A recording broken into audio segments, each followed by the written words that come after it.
সাবেক সদস্য জনাব আমিনুল ইসলাম তৌহিদ, আমি মঞ্চে আসন গ্রহণ করার জন্য। ৭৫-এর পট পরিবর্তনে জাতির দুঃসময়ে সে ব্যাগ থেকে বের হয়েছে, আবারও বাংলাদেশের অর্থনীতিকে গতিশীল করে একটা মর্যাদার রাষ্ট্রে পরিণত করা হয়েছে।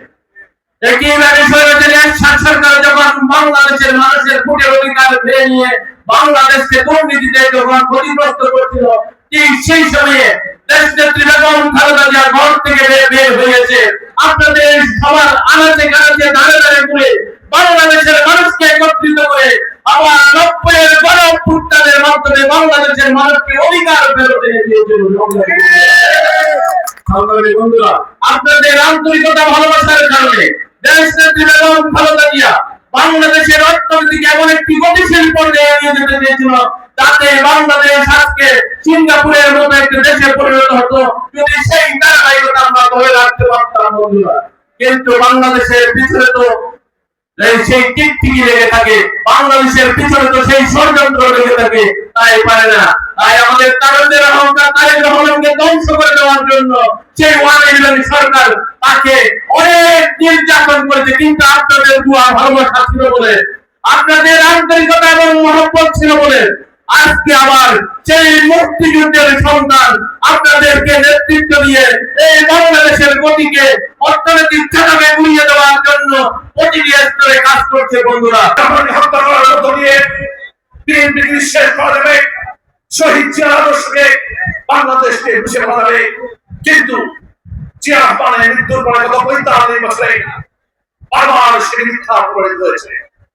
প্রিয় ভাইরা, গত ৪৫ বছরে বাংলাদেশের মানুষ হারে হারে টের পেয়েছে জিয়া রহমান বিহীন বাংলাদেশ গণতন্ত্র ছিল না, গণতন্ত্রের সংকট হয়েছে, অর্থনৈতিক সংকট হয়েছে, বাংলাদেশের মানুষ রাজনৈতিক সংকট হয়েছে, বারবার এদেশে স্বৈর শাসন কায়েম হচ্ছে, ফ্যাসিস্ট শাসন কায়েম হচ্ছে। প্রিয় ভাইরা, বিভিন্ন পথ পরিক্রমায় আমাদের প্রিয়নেত্রী বেগম খালেদা ক্ষমতায় এসে বাংলাদেশের কৃষকদের জন্য কাজ করছে। প্রিয় ভাইরা, এবারও বিএনপি ক্ষমতায় এসে প্রথমেই বাংলাদেশ কৃষকদের জন্য কাজ শুরু করেছে।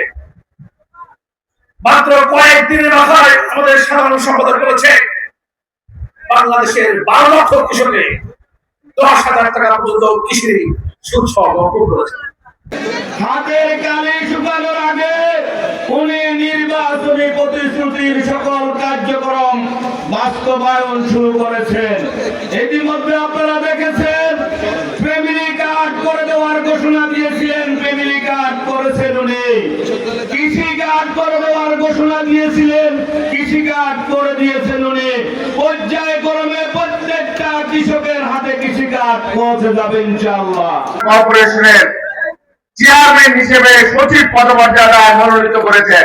বক্তা আমাদের রাজনৈতিক অভিভাবক, বাংলাদেশ জাতীয়তাবাদী কৃষক দলের সভাপতি হাসান জাফরিন তুহিন, আমাদের মাঝে সম্মানিত আহ্বায়ক বাংলাদেশ জাতীয়তাবাদী কৃষক দলের সংগ্রামী আহ্বায়ক জনাব বাংলাদেশ জাতীয়তাবাদী দলের জাতীয়তা নিরস্বয় থেকে বিপুল বলে নির্বাচিত সংসদ জিয়া পরিবারের থেকে পরবর্তী মঞ্চের প্রধান অতিথি উপস্থিত আছেন বদিউল আলম ফজলুল ভাই।